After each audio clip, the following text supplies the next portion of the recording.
Okay, so that's how it works, dear sellers. So my house needs some work. Here's a seller.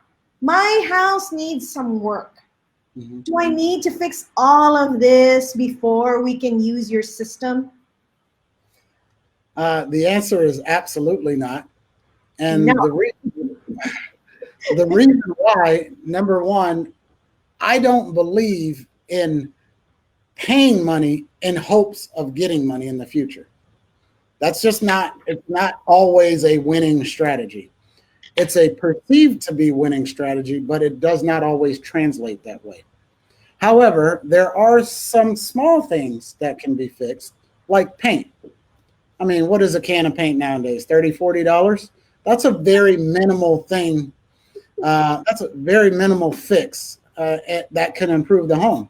However, do you feel like you need to rip up all the carpets and tear down all the cabinets and then buy new in order to maybe get an extra $20,000?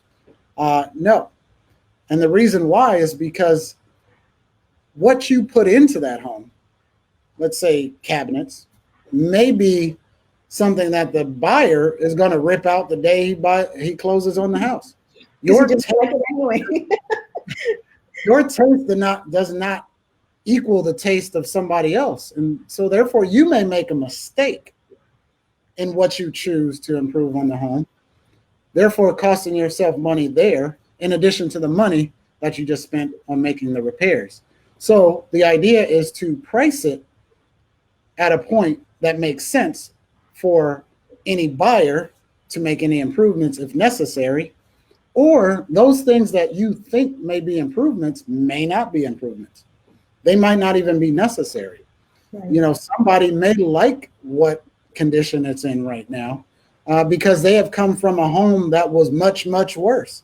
So they're looking at your property like, oh my God, this is like the best thing ever.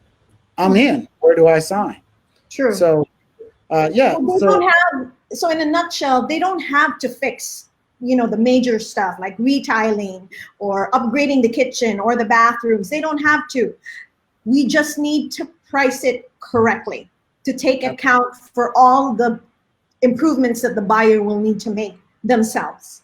Correct. And I will add here, that is a very traditional thought process. And when I say traditional, I mean traditional real estate thought process.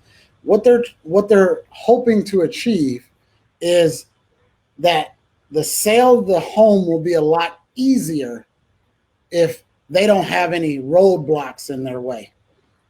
And so they perceive,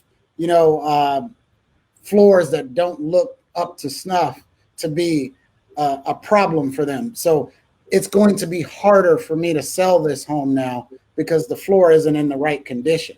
Well, that's a crutch. That's just something to lean on for a reason that they can't get a home sold.